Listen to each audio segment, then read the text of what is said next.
ناظرین، کسی بھی معاشرے کی ترقی میں جو سب سے اہم کردار ہے وہ ہے تعلیم۔ ناظرین، تعلیم کی یہی اہمیت ہے کہ نبی کریم صلی اللہ علیہ وآلہ وسلم نے ہمیں گود سے لحد تک تعلیم حاصل کرنے کا حکم دیا۔ قائد اعظم نے خطاب کرتے ہوئے فرمایا تھا کہ ہمارے لیے سب سے اہم کام اپنی نوجوان نسل کو اعلیٰ تعلیم دینا ہے۔ یہی وہ راستہ ہے جس کے ذریعے ہم دنیا کے مختلف ملکوں سے مقابلہ کر سکتے ہیں۔ ایجوکیشن فار آل کے جتنے بھی وسائل تھے وہ تو ہم نے مہیا کر لیے، لیکن جو اس کا سٹینڈرڈ تھا، معیار تھا، اس تک ہم نہیں پہنچ پائے۔ بچوں کو اسکول تک لے کے جانا، اس کے لیے جو ہے وہ شعور بہت ضروری ہے قوم کے اندر، جس میں گورنمنٹ کو بھی کام کرنا چاہیے اور پرائیویٹ سیکٹر کو بھی۔ چیک اینڈ بیلنس نہ ہونے کے برابر ہے، اور پھر جو ہمارا اسکریننگ کا سسٹم ہے، یعنی جو اسیسمنٹ ہم لیتے ہیں وہ ٹوٹلی رٹالائزیشن کے اوپر ہے۔ پھر جو اساتذہ زیادہ تر اسی پہ توجہ دیتے ہیں کہ بچے کو رٹا لگوایا اور اچھے گریڈ میں پاس کروانے کی کوشش ہی کی جائے۔ جو مدارس کا نظام ہے وہ تو ٹوٹل جو ہے نا وہ ڈفرینٹ ہے۔ جو اچھا استاد ہوتا ہے وہ ہمیشہ جوان رہتا ہے۔ اب یہ جوانی 25 سے 30 سال یا 18 سے 30 سال کی عمر کا نام نہیں ہے، یہ ایک ذہنی کیفیت کا نام ہے۔ بسم اللہ الرحمن الرحیم۔ السلام علیکم ناظرین، کسی بھی معاشرے کی ترقی میں جو سب سے اہم کردار ہے وہ ہے تعلیم۔ یہی وجہ ہے کہ اللہ تعالیٰ نے نبی کریم صلی اللہ علیہ وآلہ وسلم پر جو پہلی وحی بھیجی اس کا آغاز اقرا سے ہوا، جس کا مطلب ہے پڑھو۔ ناظرین، تعلیم کی یہی اہمیت ہے کہ نبی کریم صلی اللہ علیہ وآلہ وسلم نے ہمیں گود سے لحد تک تعلیم حاصل کرنے کا حکم دیا۔ ناظرین، آج پاکستان کو قائم ہوئے 77 برس مکمل ہو چکے ہیں، اور قائد اعظم نے قیام پاکستان کے بعد جو سب سے پہلا کام کیا تھا وہ تھا ایجوکیشن کانفرنس کا بلانا، اور اس موقع پر قائد اعظم نے خطاب کرتے ہوئے فرمایا تھا کہ ہمارے لیے سب سے اہم کام اپنی نوجوان نسل کو اعلیٰ تعلیم دینا ہے۔ یہی وہ راستہ ہے جس کے ذریعے ہم دنیا کے مختلف ملکوں سے مقابلہ کر سکتے ہیں۔ ناظرین، 24 جنوری کو پوری دنیا میں تعلیم کا عالمی دن منایا جاتا ہے۔ اسی مناسبت سے آج ہم نے اپنے اسٹوڈیو میں ماہرین تعلیم کو دعوت دی ہے تاکہ ہم پاکستان کے نظام تعلیم میں موجود مشکلات کا ایک مختصر جائزہ لے سکیں۔ ناظرین، سب سے پہلے میں اپنے معزز مہمانوں کا آپ سے تعارف کراتا چلوں۔ میرے ساتھ تشریف رکھتے ہیں ثناء اللہ مدنی صاحب۔ آپ ماہرین تعلیم ہیں، خود درس و تدریس سے کئی سالوں سے وابستہ ہیں، اس کے علاوہ آپ ٹیچر ٹرینر بھی ہیں۔ Welcome sir. ان کے ساتھ تشریف رکھتے ہیں شیخ سلمان خالد صاحب۔ آپ بہت معروف سماجی شخصیت ہیں، تعلیم پر اور تعلیمی معاملات پر آپ کی گہری نظر ہے، اسکولوں کی اپنی ایک چین آپ چلا رہے ہیں۔ اس کے علاوہ انہوں نے ایک تعلیم کو فروغ دینے کے لیے ایک پلیٹ فارم قائم کیا ہے جس میں یہ مختلف قسم کے اساتذہ، پرنسپلز اور دیگر ادبی شخصیات کو دعوت دیتے رہتے ہیں تاکہ تعلیم کا ویوز ایکسچینج ہوتے رہیں۔ آئیے ناظرین، پروگرام کا باقاعدہ آغاز کرتے ہیں۔ ثناء اللہ صاحب، سب سے پہلے میں آپ سے یہ پوچھوں گا کہ اقوام متحدہ کے چارٹر کے مطابق ایجوکیشن فار آل پاکستان نے اس کے اوپر سائن کیے ہیں، اور پاکستان کا آئین کا آرٹیکل 25A ہمیں یہ بتاتا ہے کہ 5 to 16 ایئرس یعنی 5 سے 16 سال کی عمر کے بچے کی تعلیم گورنمنٹ مفت فراہم کرے گی۔ آپ کیا سمجھتے ہیں کہ آج 77 سال کے بعد کیا ہم نے یہ ہدف حاصل کر لیا ہے، یا کیا پوزیشن ہے اس میں؟ تھینک یو ویری مچ سر۔ اگر ہم اس سوال کا ون لائنر آنسر جاننا چاہیں تو وہ یہ ہوگا کہ ہم نے ایجوکیشن فار آل کے جتنے بھی وسائل تھے وہ تو ہم نے مہیا کر لیے، لیکن جو اس کا سٹینڈرڈ تھا، معیار تھا، اس تک ہم نہیں پہنچ پائے۔ اس کی ٹیگ لائن تھی کہ 5 سے 16 سال تک کے بچوں کو ہم نے مفت اور معیاری تعلیم دینی ہے۔ یہ مفت کی حد تک ہم تھوڑا سا پہنچے ہیں، لیکن کوالٹی آف ایجوکیشن جو ہے اس تک ہم نہیں پہنچ پائے۔ یہ ہماری کہہ لیں کہ فیلئر ہے، اور اس کے بہت سے اسباب ہیں۔ ایجوکیشن فار آل میں بچوں کو، بڑوں کو اور خواتین کو، بچیوں کو، اور پھر معیاری اور مساوی تعلیم، یہ مین فوکس تھا ایجوکیشن فار آل کا۔ اس میں پھر آ جاتی ہے ہماری primary education, early childhood education, elementary education, پھر اس میں ہمارے آ جاتے ہیں بجٹ آ جاتا ہے، اس میں ہماری ٹیچرز ٹریننگ آ جاتی ہے۔ یعنی یہ وہ بینچ مارک تھے جو ایجوکیشن فار آل میں جو ہے وہ شامل کیے گئے تھے کہ یہ کام ہم نے کرنے ہیں۔ تو ہم نے بہت ساری اچیومنٹ وسائل کے لیے تو کر لی، مفت ہم نے بچوں کو تعلیم، مفت کتابیں، مفت بیگز اور اسی طرح کھانے کے لوازمات اور دیگر چیزیں، سہولیات، ٹریننگز تو ہم نے دے دی. لیکن ایجوکیشن فار آل، ایجوکیشن میں بیسیکلی استاد اور شاگرد یہ دونوں مل کے جو ہے وہ پروڈکشن دیتے ہیں. استاد جو ہے وہ مین کردار ادا کرتا ہے اور بچہ جو ہے وہ اس میں ایز اے پروڈکٹ نکلتا ہے. تو میں نہیں سمجھتا کہ ہم ایجوکیشن فار آل کے جو حقیقی مقاصد ہیں ان کو پہنچ پائے ہیں. آپ کی یہ بات مجھے اس چیز کا زیادہ احساس دلا رہی ہے کہ ایجوکیشن فار آل کا جو یونائٹڈ نیشن کا جو چارٹر تھا نا، اس کا مقصد یہ تھا کہ تمام لوگوں کو یکساں تعلیم دی جائے، اس کے موقع فراہم کیے جائیں، ایک جیسا ماحول دیا جائے. خواہ کوئی میل ہے کوئی فیمیل ہے، کسی کے لیے رکاوٹ کوئی نہ ہو. بالکل ان کو ایکول رول ماڈل پرووائڈ کیے جائیں، کیونکہ ہماری آج کی یوتھ رول ماڈلز کو بہت فالو کرتی ہے، لیکن ہمارا یہاں پہ شہروں میں معیار زندگی کچھ اور ہے، دیہات میں ہمارا معیار زندگی کچھ اور ہے، جس کی وجہ سے ہم جو ایجوکیشن فار آل یا جسے ہم انکلوسیو ایجوکیشن کہتے ہیں وہ ٹارگیٹ ہم حاصل نہیں کر سکے، نہیں کر پائے. تو یہی وہ مین وجہ ہے جو کہ میرے اس پروگرام کے دوسرا سوال بھی ہے. میں جانا چاہوں گا شیخ سلمان صاحب کی طرف کہ پاکستان میں بچوں کی بہت بڑی تعداد اسکول میں یا تو داخل ہی نہیں ہو رہی، اور یا داخل ہو رہی ہے ارلی ایئرز میں ہی لوور سیکنڈری یا پرائمری لیول پر ہی ڈراپ آؤٹ ہو رہی ہے، اسکول سے نکل رہی ہے. کیا وجوہات ہیں کہ ہم ان بچوں کو کنٹین نہیں کر سک رہے، ان کو پراپر تعلیم نہیں دے سک رہے؟ جی 26 ملین جو بچے ہیں وہ اس وقت بھی پاکستان میں آؤٹ آف اسکول ہیں، اور یہ جو شرح ہے یہ کووڈ کے بعد بڑھی ہے. بچوں کو اسکول تک لے کے جانا، اس کے لیے جو ہے وہ شعور بہت ضروری ہے، قوم کے اندر شعور کی بیداری بہت ضروری ہے، بہت شباہت کی، جس میں گورنمنٹ کو بھی کام کرنا چاہیے اور پرائیویٹ سیکٹر کو بھی کام کرنا چاہیے. اور میں یہ سمجھتا ہوں کہ یہ دونوں طرف سے اس میں کمزوری رہ جاتی ہے، جس کی وجہ سے بچے جو ہے وہ اسکول تک نہیں جا پاتے، یا پیرنٹس بچوں کو اسکول پہنچانا جو ہے وہ لازم نہیں سمجھتے. اور پھر وہاں پر جب بچے کو اسکول میں چلا جاتا ہے تو پھر وہاں پر ایجوکیشن کی ایز اے ہول نیشن ہم اتنی زیادہ ضرورت محسوس نہیں کرتے کہ یہ ضروری چیز ہے ہمارے لیے. ہم معیشت کو تو سمجھتے ہیں کہ یہ لازمہ ہے، اچھا رہن سہن کھانا پینا اس کو ہم لازمی سمجھتے ہیں، لیکن شاید ہم تعلیم کو اتنی اہمیت نہیں دیتے، جس کی وجہ سے وہ بچے پھر سٹارٹنگ میں ہی جو ہے وہ اسکول سے آؤٹ ہونا شروع ہو جاتے ہیں. جی آپ کا جو یہ پوائنٹ ہے یہ ایک بہت زبردست ہے، شعور. لیکن میں اس میں تھوڑی سی چیز کا اضافہ کرنا چاہوں گا کہ اصل میں ہمارا جو زندگی کا لائف سٹائل ہے نا، ہم نے شہروں کے اوپر زیادہ توجہ دی ہے. گاؤں کے لوگ، دیہاتی لوگ، ان کے پاس زندگی کے وہ وسائل نہیں ہیں. ان کو وہ اپنے بچوں کو ایک ارننگ سورس کے طور پر دیکھنا شروع کر دیتے ہیں بہت جلد، کیونکہ ان کو ہم نے ایجوکیٹ ہی نہیں کیا. آپ کے والا پوائنٹ شعور، کہ یہ بچے اگر پراپر ایجوکیشن حاصل کریں، تعلیم حاصل کریں، تو یہ آپ کا یعنی ماں باپ کا اور ملک کا بہت بڑا سرمایہ بنیں گے. وہ اس دور رس نتائج کی بجائے شارٹ ٹرم بینیفٹ کے پیچھے بچوں کو اسکول سے نکال لیتے ہیں. اور ایک چھوٹا سا مسئلہ جو مجھے اور بھی نظر آتا ہے وہ یہ ہے، بلکہ میں ثناء اللہ صاحب سے بھی اس بارے میں پوچھوں گا. جیولوجیکل سروے کہتا ہے کہ ہر 13 کلومیٹر کے بعد زبان بدل جاتی ہے.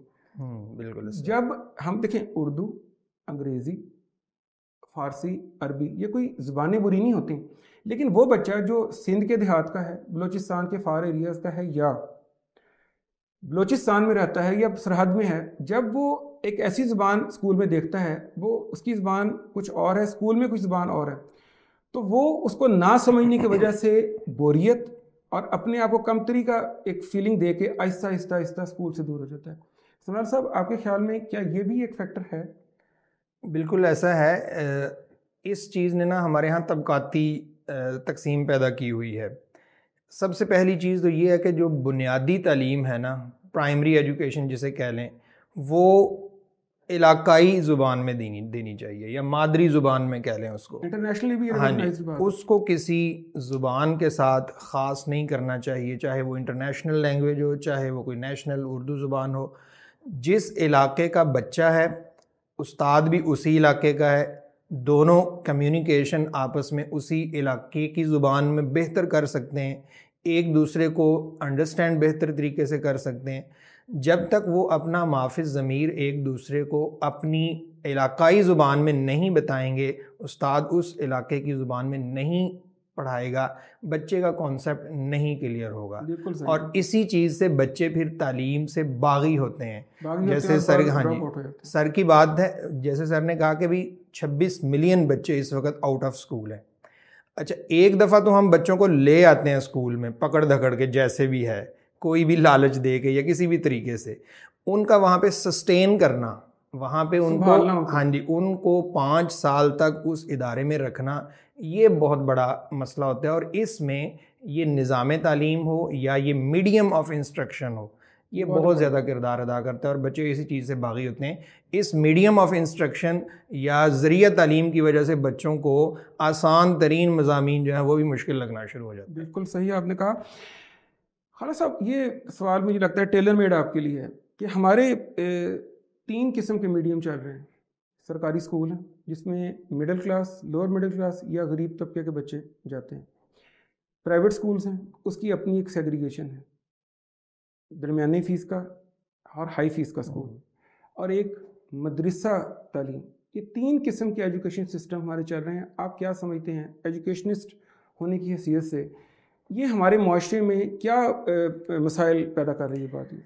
جی بالکل ایسا ہی ہے. ایک تو سرکاری ادارے ہیں جہاں پر نارمل تعلیم دی جاتی ہے, پھر پرائیویٹ سیکٹر ہے, اس میں میں کہتا ہوں کہ 3 قسم کے ادارے ہیں.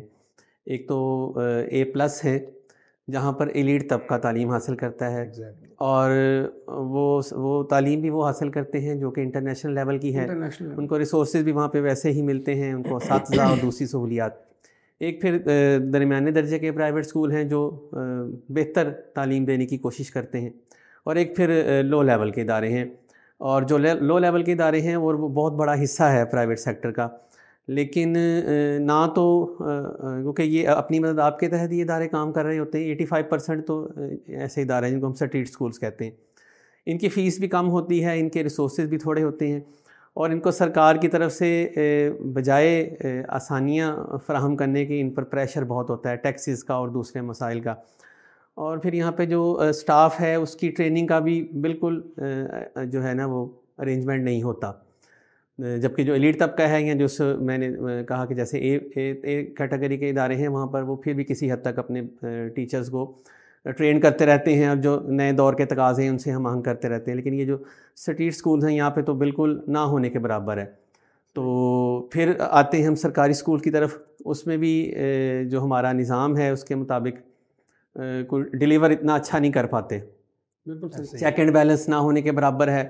اور پھر جو ہمارا اسکریننگ کا سسٹم ہے, یعنی جو اسیسمنٹ ہم لیتے ہیں وہ ٹوٹلی رٹالائزیشن کے اوپر ہے. پھر جو اساتذہ زیادہ تر اسی پہ توجہ دیتے ہیں کہ بچے کو رٹا لگوایا اور اچھے گریڈ میں پاس کروانے کی کوشش ہی کی جائے. جو مدارس کا نظام ہے وہ تو ٹوٹل جو ہے نا وہ ڈفرینٹ ہے. اور اس میں کہوں گا کہ مدارس بھی 2 طرح کے ہیں. ایک وہ مدارس ہیں جو کہ شہروں کے اندر ہیں اور ان کے پاس ریسورسز بھی ہیں, ان کے پاس فنڈز بھی اچھے ہیں, اور وہ کوشش کرتے ہیں کہ ہم اپنے بچوں کو اعلیٰ ماحول دیں, اچھی تعلیم دیں, اس کے ساتھ ساتھ جدید دور کے تقاضوں کے ہم آہنگ کرنے کی بھی وہ کوشش کرتے ہیں. اور ایک مدارس کا وہ حصہ بھی ہے جو کہ پسماندہ ترین علاقوں کے اندر بھی ہے, جہاں پر تو جو ہے وہ بچوں کو اساتذہ بھی کم تعداد میں میسر آتے ہیں, اور ان کو ماحول بھی بالکل جو ہے وہ بڑا مشکل میں ان کی پڑھائی ہوتی ہے. وہاں پر ان کو ریسورسز نہیں ہوتے, کھانے پینے کے مسائل اور دوسرے مسائل ہیں. تو اس سے نا طبقاتی تقسیم جو ہے نا وہ بن جاتی ہے یہاں سے, جو بچے اپنے اپنے کیٹیگری سے فارغ ہوتے ہیں. تو یہ یقیناً جو ہے وہ بڑی خطرناک ہے. میں آپ کی بات کو تھوڑا سا اس طرح دیکھتا ہوں کہ میں جو پرائیویٹ ادارے ہیں ان کو بلیسنگ سمجھتا ہوں, لیکن پاکستان ایک غریب ملک ہے.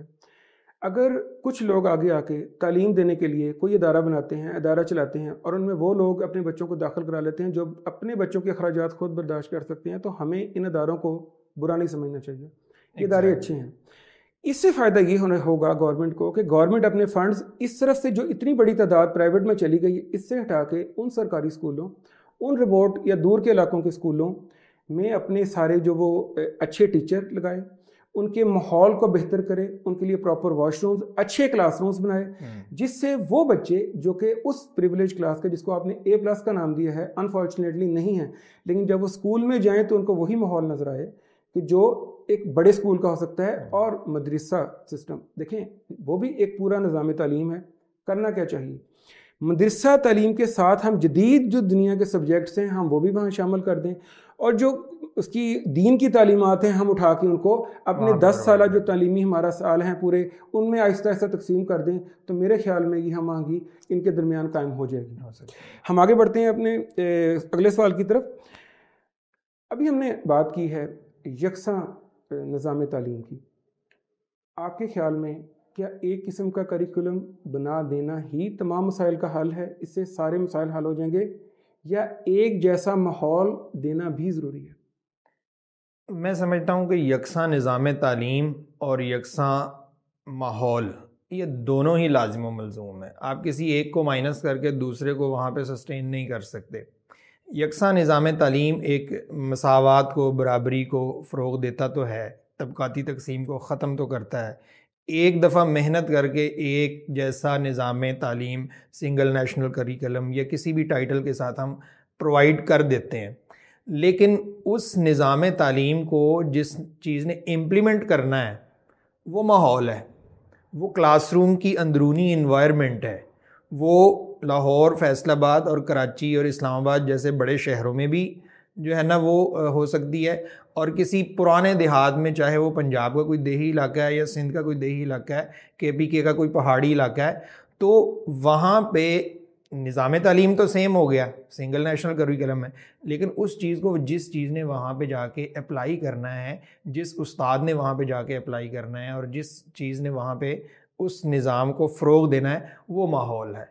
اور ماحول ہمیں ضرور جو ہے وہ پرووائڈ کرنا چاہیے, اور اس ماحول کو پروان چڑھانے کے لیے ہمیں ایسے اساتذہ کو ٹرین کرنا چاہیے, کرنا پڑے گا جو اس نظام تعلیم کو ایک ہی جیسا ماحول, ایک ہی جیسی جگہ پہ جا کے لاگو کر سکیں.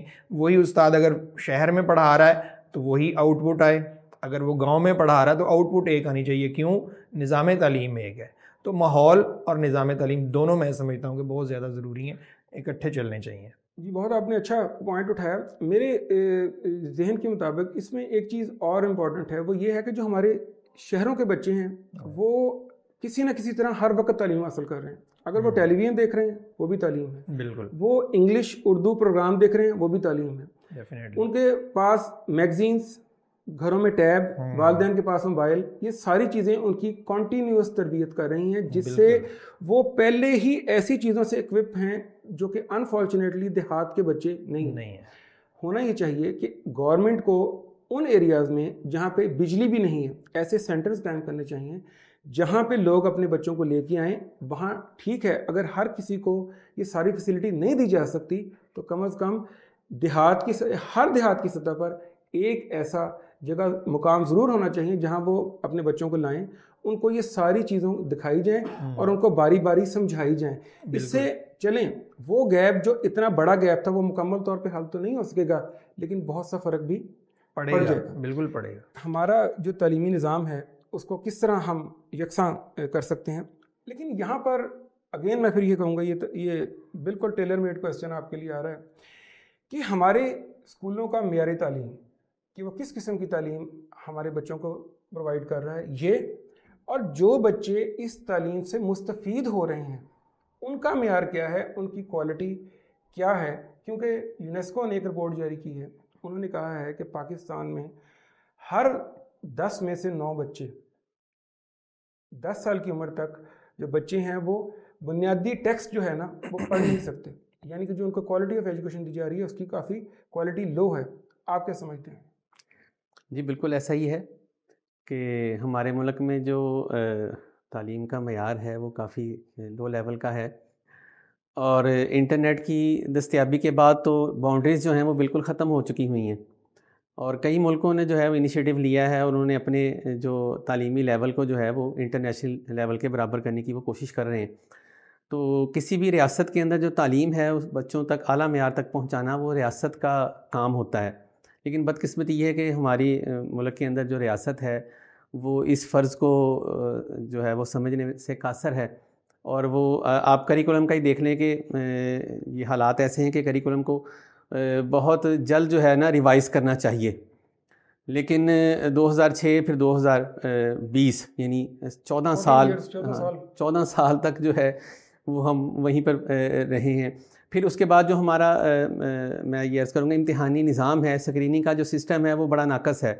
وہ میں پہلے بھی عرض کر چکا کہ وہ رٹلائزیشن کے اوپر بیس کرتا ہے، لیکن دنیا جو ہے وہ اور طرف نکل چکی ہے نا، کریٹیو رائٹنگ ہے، کریٹیو سکلز ہیں اور دوسری چیزیں ہیں، وہ پھر کیونکہ وہ ہمارے امتحانی نظام کا حصہ نہیں ہے، لہٰذا نہ تو بچے اس طرف توجہ دیتے ہیں اور نہ ہی جو اساتذہ ہیں وہ اس طرف جانے کی کوشش کرتے ہیں، تو امتحانی نظام کو فالو کرتے ہوئے اسی پیرامیٹرز کے اوپر بچوں کو پڑھاتے رہتے ہیں، جس کی وجہ سے ہم بہت پیچھے رہ جاتے ہیں۔ اور ایک اور چیز میں یہاں پہ عرض کرنا چاہوں گا کہ پریکٹیکل کے حوالے سے ہم بہت پیچھے ہیں۔ ہم زیادہ تر تھیوریٹیکل جو ہے وہ پڑھانے پر اور اس کا امتحان لینے پر فوکس کرتے ہیں، پریکٹیکل اگر ہمارے میٹرک سسٹم میں یا انٹر میں موجود تو ہیں، لیکن وہ ٹوٹل جو ہے نا اس سے کوئی ہم فائدہ حاصل نہیں کرتے۔ صحیح۔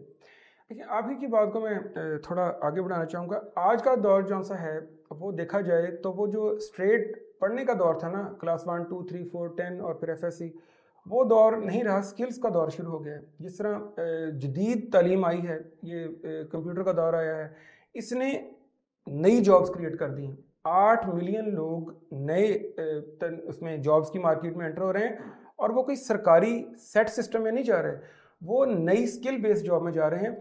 اس کے لیے ضروری ہے کہ ہم اپنے بچوں کو وہ تعلیم دیں جو کل آنے والی ہماری انڈسٹری میں جس کی ضرورت ہے۔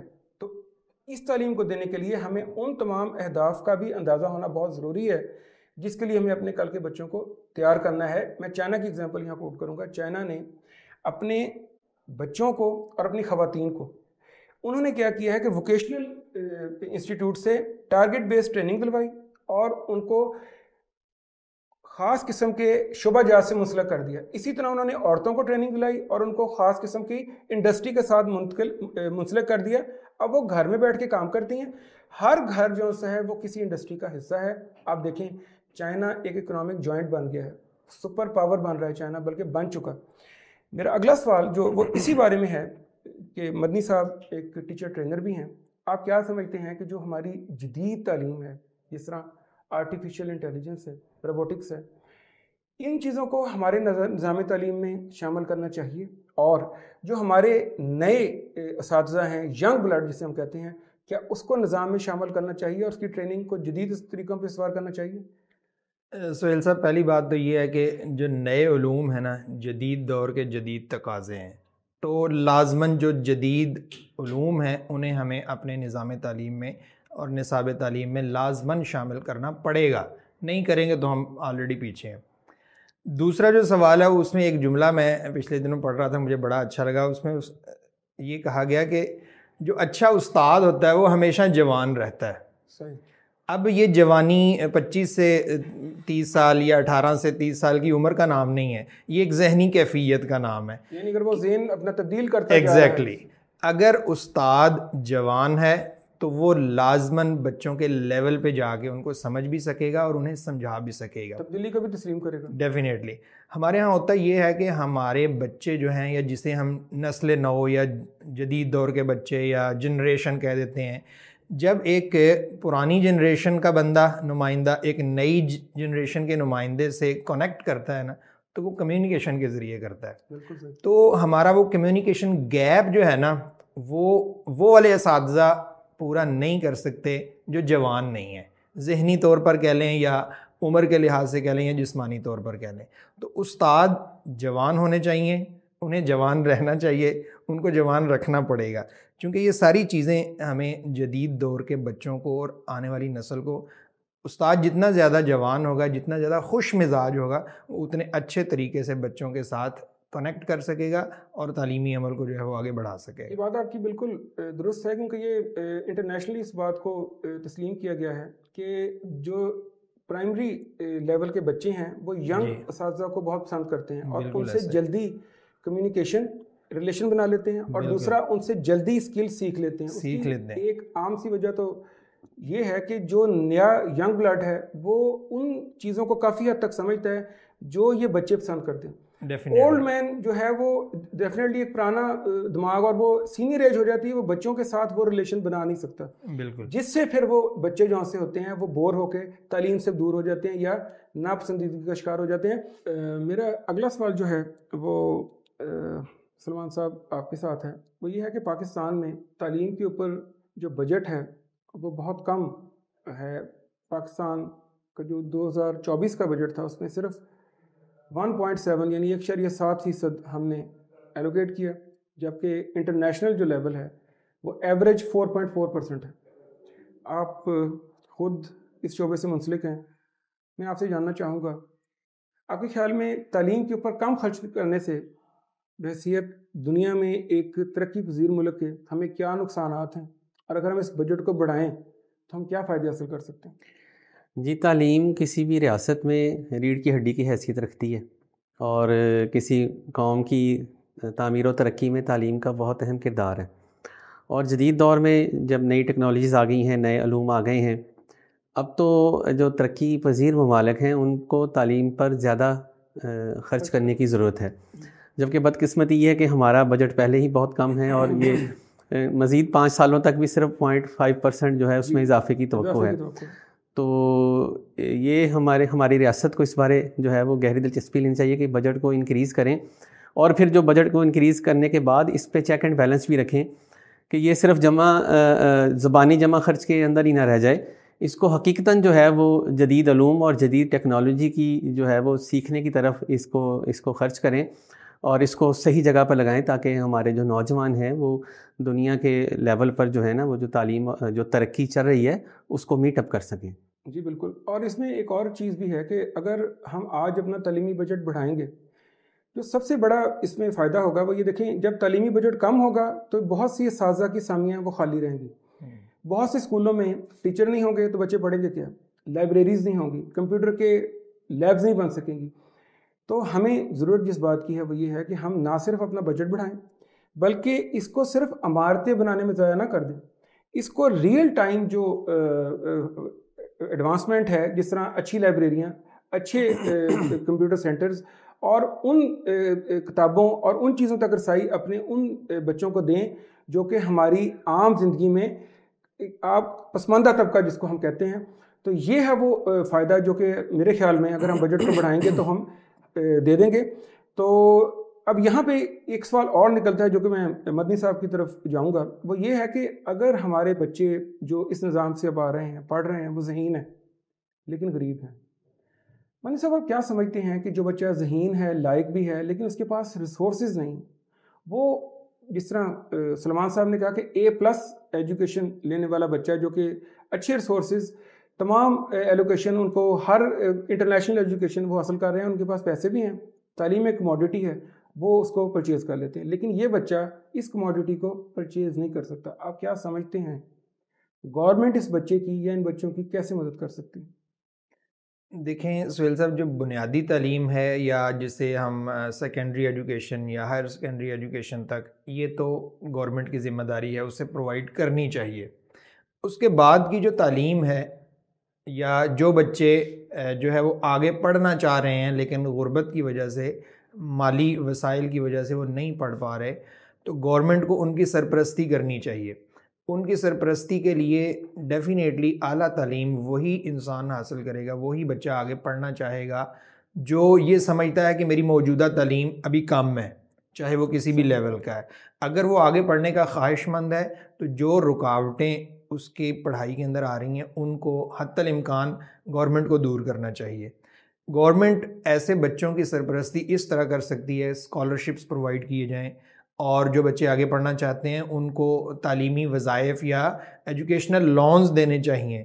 جو ولنگ ہے بچہ وہ ڈیفینیٹلی وہ لون لے کے, کسی اپنے عزیز سے بھی تو اس نے ادھار دے کے فیس لے کے فیس دینی ہے, تو اگر گورنمنٹ کوئی ایسا سیٹ اپ لائے جس سے وہ بچہ لون لے اور لون لے کے وہ اپنی اعلیٰ تعلیم جو ہے وہ مکمل کرے, یہ کیا جا سکتا ہے. بچوں کو, طلباء کو جو ہے وہ فری ہاسٹل, فری ٹرانسپورٹ اور اس طرح کے جو دیگر اخراجات جو انسٹیٹیوشن سے ریلیٹڈ تو نہیں ہوتے لیکن تعلیمی اخراجات میں وہ ایڈ ہو جاتے ہیں, وہ فری کرنے چاہیے.